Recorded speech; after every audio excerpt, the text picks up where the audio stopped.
Hello dear students, welcome back to my class in the next topic of class 6 maths NCERT book chapter 2 whole numbers. Try this कर रहे हैं page number 31 पर. ये बिल्कुल 31 के ऊपर वाले पार्ट में दिए गए हैं. तो क्वेश्चन है find 2 multiply 6 using the number line. तो यहाँ पे इन्होंने क्या कहा है कि आपने नंबर लाइन को यूज करते हुए ये मल्टीप्लीकेशन करनी है. डायरेक्टली तो हमें पता है कि 2 6 का कितना होता है 12, लेकिन हमने इसको शो किस पे करना है, नंबर लाइन पे. तो यहाँ पे मैंने नंबर लाइन बनाई है.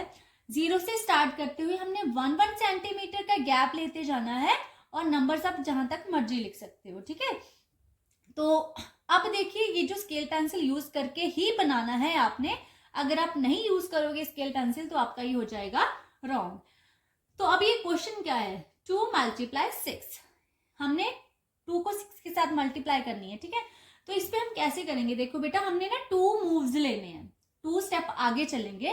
कितने कितने नंबर्स को लेते हुए, 6 नंबर्स को लेते हुए. ठीक है, तो मैं यहां से 0 से चल रही हूँ. 0 से मैं चली हूँ सबसे पहले 6 स्टेप्स आगे. ये देखो 1 2 3 4 5 6. ठीक है, अब 6 से मैंने फिर से 6 स्टेप आगे चलने हैं. 1 2 3 4 5 6. तो मैं कौन से नंबर तक आ जाऊंगी, 12 तक. ठीक है, ये 2 नंबर्स आगे. इट मीन्स कि हमारे पास जो आंसर आया हमारा कितना आया, 12. तो जो 2 multiply 6 है नंबर लाइन को यूज करते हुए भी इसका आंसर आया है हमारे पास 12.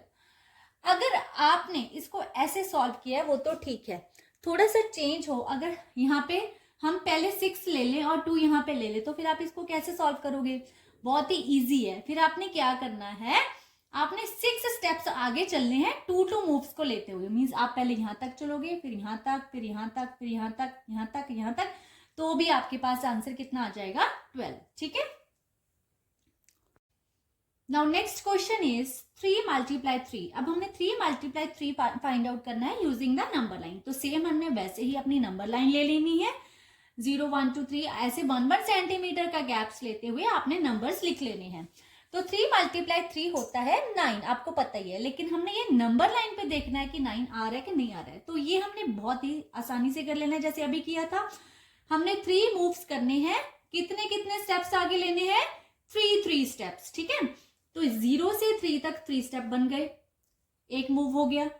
देन सेकेंड मूव 6 तक आ गए, फिर 3 स्टेप लिए तो हम कहां तक आ गए, 9 तक. तो इट मीन्स ये जो नंबर लाइन है इस पे भी हमारा आंसर कितना आ गया है, 9. ठीक है, पता चल गया आपको.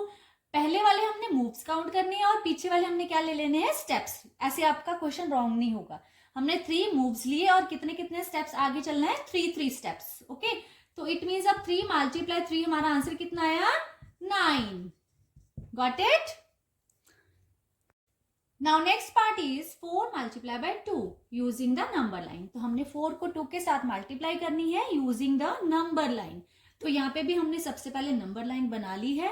0 से स्टार्ट करते हुए 1 2 3 4 5 6 आगे नंबर्स लिख लेंगे.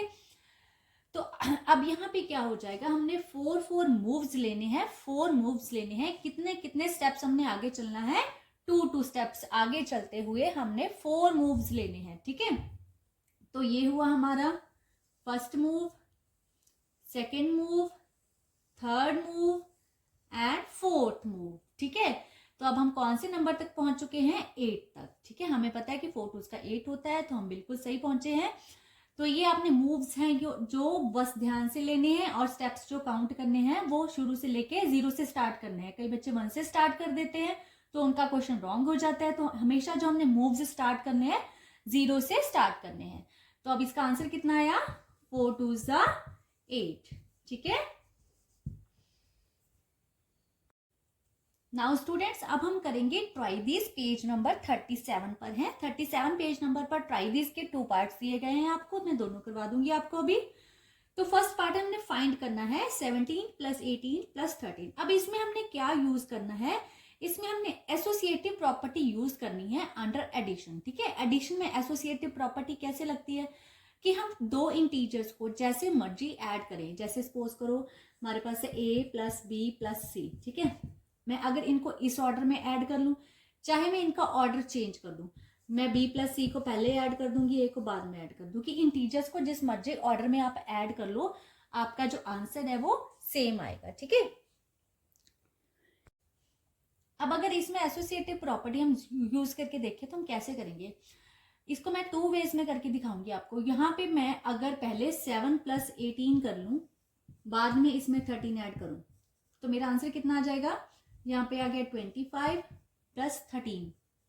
Now answer is 38। ठीक है, या फिर अगर हमने इसका ऑर्डर चेंज करना है, यहाँ पे अगर मैं पहले 7 को ऐसे लिखती हूँ, 18 और 13 को ऐड कर देती हूँ, ठीक है, तो मेरा आंसर कितना आ जाएगा, 8 9 10 11 31। 31 में 7 को ऐड किया तो कितना आ गया, 38।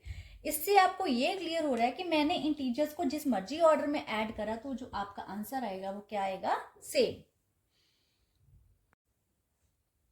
नाउ नेक्स्ट हम एक पार्ट के साथ इसकी प्रैक्टिस और करते हैं। इसके साथ ही आपको एक पार्ट ये वाला भी गिवन है। ठीक है, अब इसमें हम क्या करेंगे, हम पहले 16 + 12 को ऐड कर लेंगे और उसमें करेंगे 4 को ऐड। ठीक है, 16 + 12 को ऐड किया तो कितना आया, 28 + 4 किया तो 32। ओके, अब नेक्स्ट ऑर्डर इसका क्या हो सकता है कि हम 16 को साइड में रखेंगे, 12 और 4 को ऐड किया तो हमारे पास आंसर कितना आ जाएगा, 16। 12 + 4 कितना आ गया, 16। 16 + 16 32। ठीक है, अब इस क्वेश्चन में हम एसोसिएटिव प्रॉपर्टी यूज करेंगे इसकी कैलकुलेशन को इजी करने के लिए। इसकी हमें एक एडवांटेज ये मिल जाती है कि इसके हेल्प से हमारी कैलकुलेशन बहुत ही इजी हो जाती है। अब मुझे ये पता है कि मैं इन इंटीजर्स को जैसे मर्जी मल्टीप्लाई कर सकती हूँ, पहले इन दोनों को कर लूँ चाहे इन दोनों को कर लूँ, तो मेरा आंसर है जो वो सेम आने वाला है। इट मीन्स कि चाहे मैं पहले a × b कर लूँ, फिर उसमें c को मल्टीप्लाई कर दूँ, या फिर मैं a को ऐसे लिखूँ, पहले b × c कर लूँ। ठीक है, तो मुझे कोई भी कंडीशन में मुझे आंसर सेम मिलेगा। तो अब इसमें हम इसके एडवांटेज ये लेने वाले हैं कि हमने अपनी कैलकुलेशन ईजी करनी है इसके साथ। अब कैलकुलेशन ईजी कैसे होगी, जहां पे हमारे पास 5 के मल्टीपल्स आ जाएंगे तो हमारी कैलकुलेशन क्या हो जाएगी, ईजी हो जाएगी। तो मैं इसको ऐसे लिखने वाली हूँ, 8358 × 25 × 4। तो अब मैं पहले इन दोनों को मल्टीप्लाई करने वाली हूँ। मैं इन दोनों को पहले मल्टीप्लाई क्यों करूंगी, क्योंकि इन दोनों को मल्टीप्लाई करके मेरे पास आ जाएगा 100। 25 फोर्स का कितना होता है, 100। ये नंबर मैंने ऐसे ही लिखा। ठीक है, अब कैलकुलेशन कितनी आसान होगी, पहले आप इनको मल्टीप्लाई करते, फिर आप इसके साथ 4 को करते, तो कितनी लंबी कैलकुलेशन जानी थी आपकी। ऐसे ये क्वेश्चन क्या हो गया आपका आसान, तो ये आ गया इसका आंसर। ठीक है, नाउ अब इसमें भी हम एसोसिएटिव प्रॉपर्टी कैसे यूज करने वाले हैं, अंडर मल्टीप्लीकेशन। बहुत ही आसान है, हमने पहले देखना है 5 को 8 के साथ मल्टीप्लाई करेंगे तो हमारे पास 40 आ जाएगा, मींस एंड में आपको एक 0 मिल जाएगी। ठीक है, तो मैं अब इसको कैसे लिखूं कि 3759 × 625 × 8। अब आपको पता है कि मैंने इन दोनों को पहले मल्टीप्लाई करनी है। अब इन दोनों को जब मैंने मल्टीप्लाई करनी है तो पहले आप मल्टीप्लाई करके देख लो फटाफट क्विकली, कितना आ रहा है, 8 5 40, 4 कैरी, 16 + 4 20, 2 कैरी, 6 8 48, 48 + 2 इज 50, तो ये आ गया 5000। ठीक है, इसको मल्टीप्लाई करेंगे अब इस नंबर के साथ, तो ये भी बहुत आसान हो गया। अब ये जो 3 zeros है आप इसको ऐसे ही लिख लो, 3 zeros को ऐसे ही लिखा तो जो 5 है इसको पूरे नंबर के साथ क्या कर दोगे, मल्टीप्लाई।